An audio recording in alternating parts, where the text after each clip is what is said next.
Earth, the garden planet, provider for billions.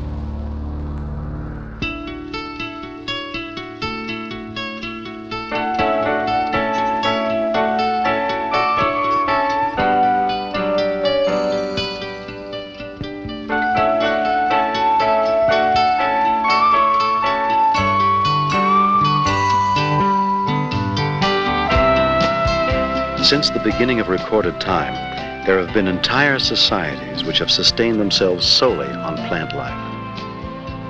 The varied, nourishing plant life in which our world is so rich.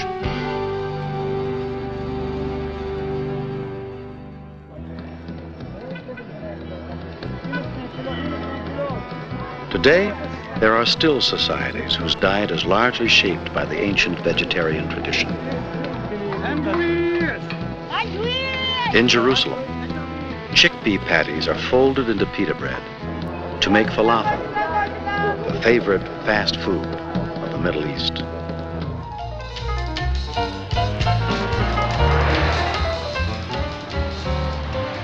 Even here, in the bustling modern West, land of steak and chops, the vegetarian tradition is making inroads.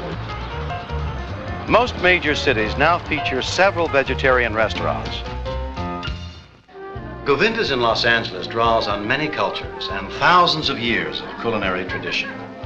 There's chow mein and curry, enchiladas, and my favorite, eggplant parmigiana. You may be wondering exactly what a vegetarian is, and in a sense the answer is very simple. It is someone who doesn't eat the flesh of animals, whether it's fish, meat, or fowl. But if you ask people why they're vegetarians, the issue grows more complicated. You soon start to realize that vegetarianism isn't just a diet, it's an entire approach to life. Bon appetit.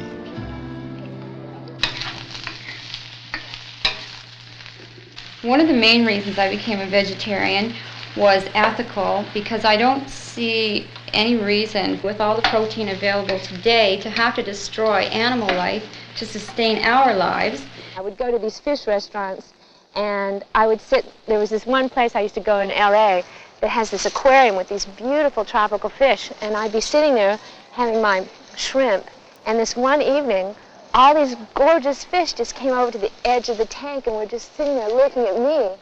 And I just said, that's it, I can't do it anymore. I dislike blood, and since being a vegetarian, I find it most economical way of living. C'est pour permettre de montrer aux gens qu'on peut se nourrir avec une méthode qui donne la possibilité de nourrir plus de gens avec la même surface de terre cultivée. I'm a vegetarian mainly because I got tired of eating meat, and I just like to say very simply that I feel better being a vegetarian. Wir freuen uns und wir möchten unseren Kindern mit gutem Beispiel vorangehen, und wir hoffen, dass sie weiterhin sich für den Vegetarismus und für die naturgemäße Lebensweise einsetzen. Und wir hoffen eben, dass sie ein Beispiel sind für unsere Umgebung und für unsere Kinder vor allen Dingen. Hey, I'm the owner of Nature Boy Restaurant, Lower East Side, Manhattan. Before I opened up this restaurant, I was a boxer. I fought professionally for 3 years. My manager put me onto vitamins and vegetarian food, and I've stayed that way ever since. If cows get killed, it's the same as people get killed. I am 84 years old. No meat or fish has entered my body in over 50 years. As a matter of fact, every meal that I enjoy is a banquet. Anyone who takes up vegetarianism finds himself in some very illustrious company.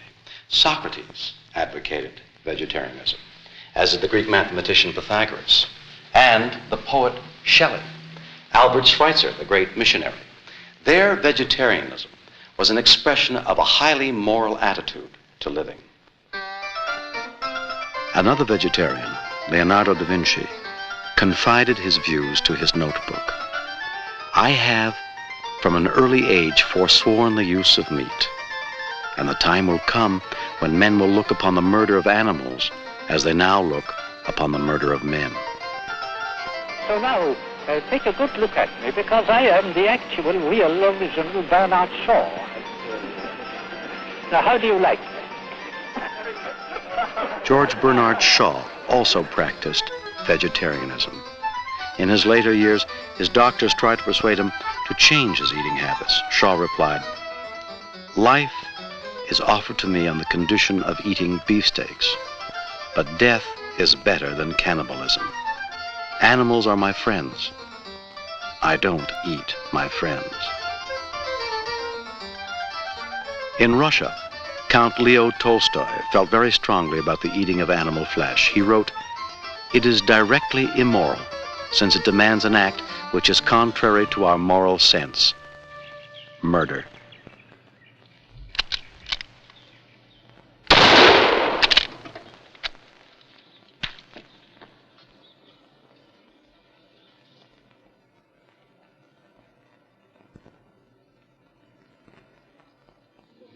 Isaac Bashevis Singer, a winner of the Nobel Prize for Literature and a vegetarian. He sees vegetarianism as the most important issue of our time. All my life I felt that slaughtering animals, just that we should be able to eat them, was the wrong thing. While we keep on asking mercy from God, we have no right to be merciless ourselves towards creatures which are weaker than we are. Although it is assumed that when Moses said, "Thou shalt not kill," he meant people. But I feel that animals are also people. They also have souls.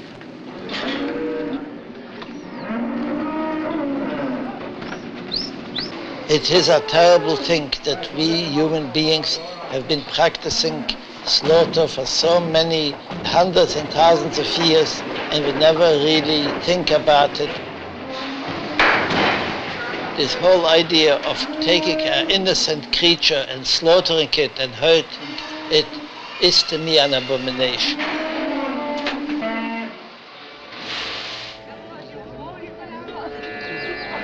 Some of the world's greatest religions express the same attitude to animal life. In India, the Hindus teach that animals, like humans, have souls and are evolving towards a higher consciousness. The cow is considered especially sacred. No Hindu will kill or eat one. Buddha urged his followers to refrain from destroying any life. As a result, many Buddhists today are vegetarians. Another Eastern religion, Jainism, found its central principle in ahimsa, reverence for all life. In their attempt to minimize violence to any sentient being, all Jains are practicing vegetarians.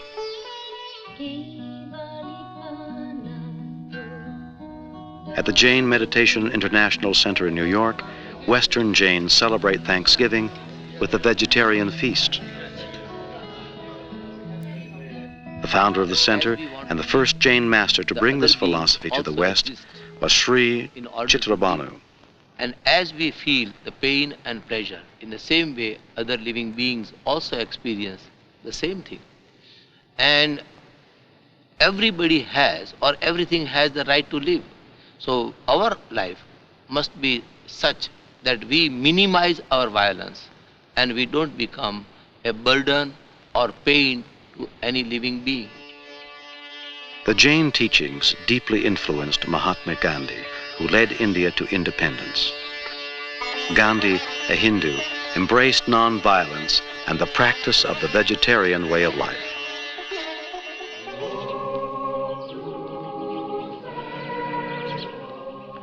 In France, one of Gandhi's disciples founded the community of the Ark. Here in an ancient French abbey, over 100 people, most of them Catholic, live in a self-supporting vegetarian community. Members of the Ark are committed to non-violence and the fundamental unity of all religions.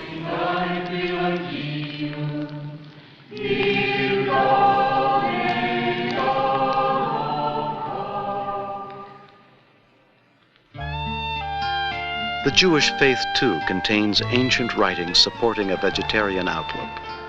The chief rabbi of Israel is a vegetarian, as is the chief rabbi of Haifa, Shar Yeshev Cohen. Very deep in our Kabbalah, which is the mystic tradition of the Jewish religion, is the belief that you can find in a human being, you can find in an animal, the same living spirit, which is divine. It's true, the Jewish religion allowed animal food to be consumed, and it's part of the religion, the procedure of eating kosher food. You limit the number of animals you can eat, the kind of animals you can eat, but we explain all that as stages educating mankind towards the ideal of being a vegetarian.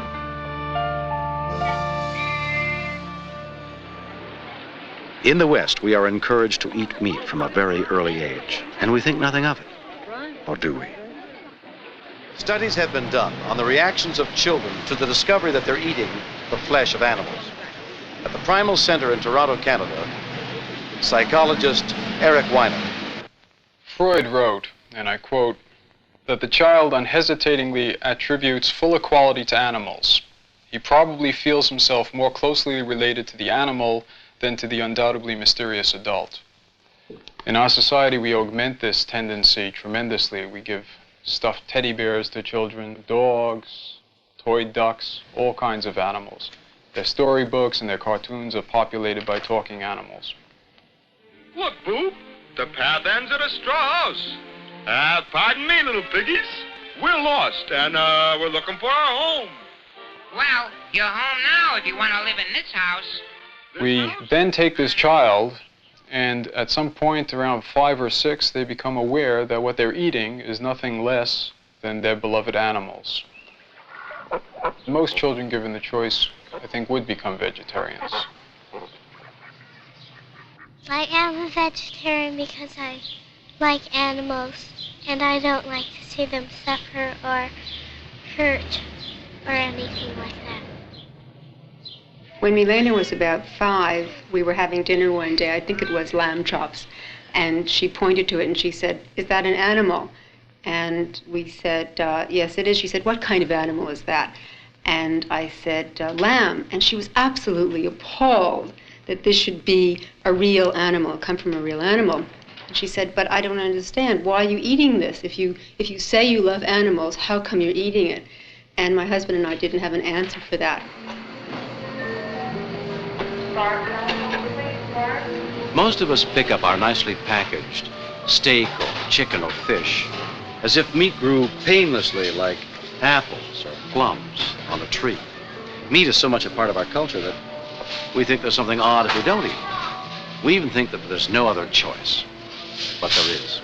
Are you aware that animals are suffering in order to put food on our tables?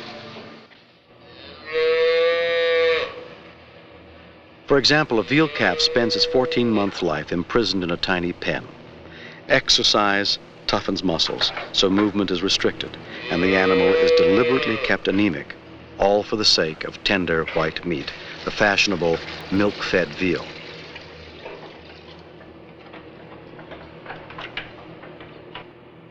The calf's short life is punctuated with a battery of injections, growth hormones, weight-inducing drugs, and antibiotics to keep the animal alive in spite of its weakened condition. What's the effect of all this? At McMaster University, Canadian biochemist and vegetarian Ross Hume Hall offers 2 reasons for questioning our veal calf procedures. The physiology of the animal is really disturbed, and when you get meat from these kinds of animals, you're eating meat that's not from what I would call a healthy animal, and so I just don't wish to. I don't think we want to be sort of part of that of this scene. A second reason is that there's the large number of drugs that are given to farm animals, and a lot of these drugs have residues, leave residues in the meat, and again, this is another component of the diet I just don't wish to have any part of. Now, one might say, of course, that vegetables contain residues, they contain pesticide residues, and that's of course true. You can't avoid residues. But the vegetarian style of diet, you do minimize these added factors that your body can do without. People often wonder if you can be healthy on a vegetarian diet. They seem to think as vegetarians as anemic or too weak to walk. Well, the fact is you can be even healthier. For example, vegetarians are less likely to die from certain kinds of cancer, and they're far less prone to heart disease for a very simple reason. Meat contains fat. Eating large amounts of animal fat creates high levels of a substance in the bloodstream called cholesterol. High cholesterol levels contribute to the buildup of fatty deposits in the arteries that feed the muscles of the heart. If a blood clot forms on the fatty deposit and blocks the artery, the heart muscle it feeds will die. This is a heart attack. Seventh-day Adventists have a low incidence of heart attacks. Is this because many members of this religious group are vegetarians, or because they also avoid another major contributor to heart disease, smoking? A recent study in the American Journal of Clinical Nutrition suggests an answer. This graph represents the death rate due to heart disease among Californian men between the ages of 35 and 64. For non-smokers in this segment of the population, the rate is predictably lower. But it's lowest of all for those Seventh-day Adventists who neither smoke nor eat meat. You may have noticed that I have been referring to vegetarians as if they were one single homogeneous group. But in fact, all vegetarians do not eat alike. Some avoid all foods that are of animal origin in the pure or vegan diet. Others, like myself, simply avoid eating meat. The lacto-ovo vegetarian diet includes some animal protein in the form of dairy products, milk, eggs, and cheese. Each of these diets can supply all the nutrients you need. For example, the average daily protein requirement for an adult is about 50 grams. Most people who eat meat take in twice this amount each day. The lacto-ovo diet also supplies well above the required protein level. But perhaps, surprisingly, so does the vegan diet, the purest of the vegetarian diets. One authority who agrees you don't need meat to enjoy good health or good meals is the American author of Diet for a Small Planet, Frances Moore Lepay. People think of a meat diet as more interesting, but actually it is the plant world that has the variety. There's something more, probably more than 100 different commonly eaten plants, almost all of which have some protein in them. Sources of vegetable protein include leafy vegetables, grains, nuts, and legumes such as peas, beans, and lentils.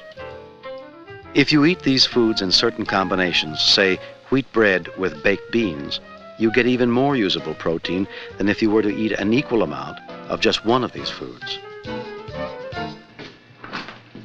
A wide variety of vegetables, nuts, grains, and fruits will also supply all the vitamins and minerals you need. Vitamin B12, rare in most plant sources, can be obtained from soybean products such as tofu, called bean curd by the Chinese. Tofu, also rich in protein, can enhance any number of dishes. Of course, eating plant protein rather than centering one's diet on meat protein is also a lot cheaper. It certainly has been in my family much cheaper.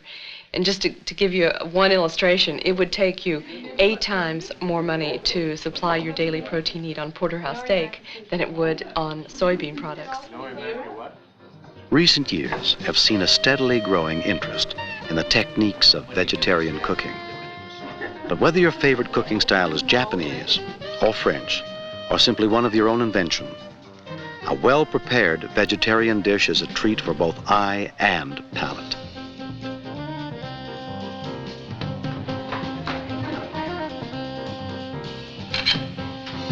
Ok, belle pizze, bella pizza vegetariana.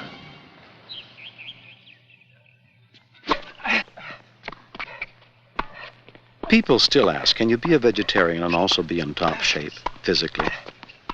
Tennis pro Peter Burwash. A number of years ago, actually 1970, I was fortunate enough to run into a group of doctors who explained that an athlete should not eat meat about 6 months before an event. And at that particular point in time, it was very difficult for me to even consider being a vegetarian. However, it made a lot of sense from an athletic point of view, from a practical point of view, physiological, moral. And so I made the adjustment. And after 1 year as a vegetarian, I had the highest fitness index of any athlete in Canada. Originally, I was up around number 50 or 60, so I already had a fairly high degree level of fitness anyway.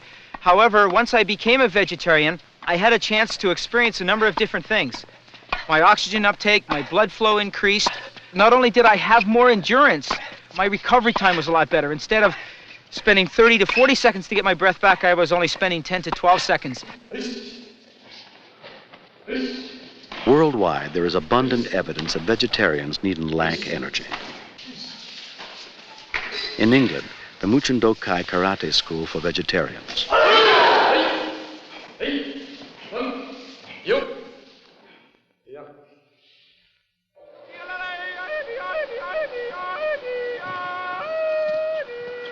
In Switzerland, vegetarian resorts offer invigorating holidays to travelers from across Europe.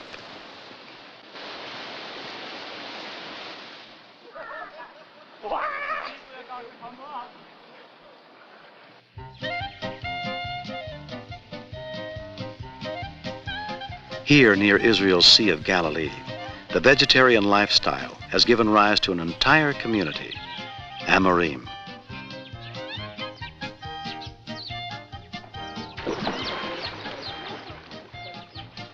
This vegetarian village grows its own food without chemical pesticides or fertilizers. Carobs combine with nuts and figs to produce a popular sweet, and from the pomegranate tree, an unusual juice. At Amorim, a lavish feast is served on Rosh Hashanah, the Jewish New Year.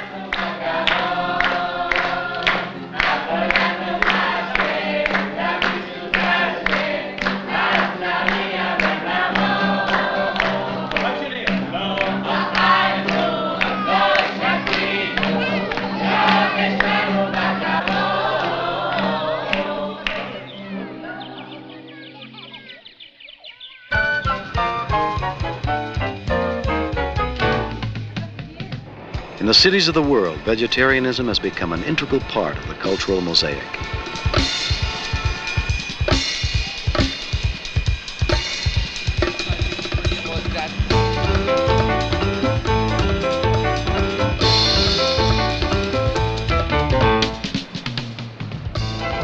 International air travelers now have the choice of full-course vegetarian meals.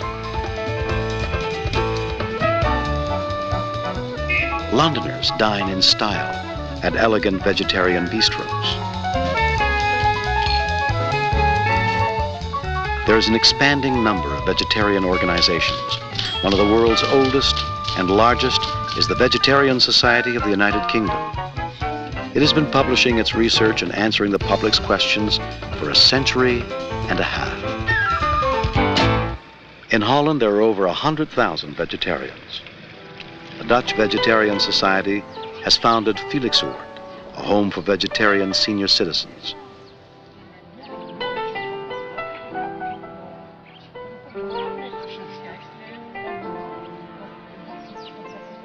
There's one last important question that vegetarianism leads us to, and it has to do with the use we make of our farmland.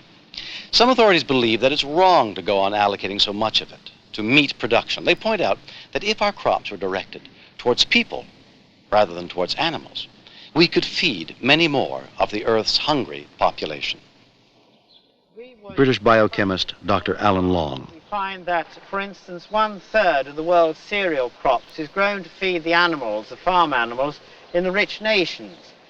If the world could reduce its consumption of meat by 10%, then we could feed 60 million people more. It's estimated that 1 acre devoted to grain produces 5 times as much in terms of the nutrients that people can eat compared to if that same acre were devoted to livestock production. 1 acre devoted to legume production produces something on the order of 10 times more protein than if it were devoted to livestock production. And leafy vegetables, the comparison is 15 times more protein produced on an acre devoted to livestock production. It requires up to 8 pounds of grain to produce 1 pound of grain-fed beef, grain that could be used to feed people.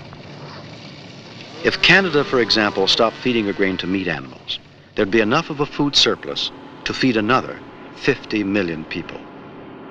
But the world's hungry population keeps growing, and growing faster. I know that even if we all became vegetarians in the world, we will not have eliminated world hunger. That as long as people who are hungry don't have the land and don't have the money they need to feed themselves, they will be starving, as more and more people in the world are. What I believe is that the importance is that as we choose a diet that we know is the best for our bodies and the best in terms of what the earth can supply for the most people, as we make that conscious choice, we are changing ourselves. As we change ourselves into more conscious people, then we are more powerful in our efforts to change the world. It's not, let's say, analytic algebra where you can know it better and still better and still better. It is a very simple idea, and I think we have really to try to make from it a very profound idea. It is profound because it is so simple and so obvious. My feelings also are that in the future men will have no choice. He will have to stay away from slaughter because people are multiplying in a very big way. There may be 100 years from now 50 billion people or more so, and there will be not enough pasture to keep so many animals. In other words, I really believe that the future of humanity, what is good in the future, will be connected with vegetarianism.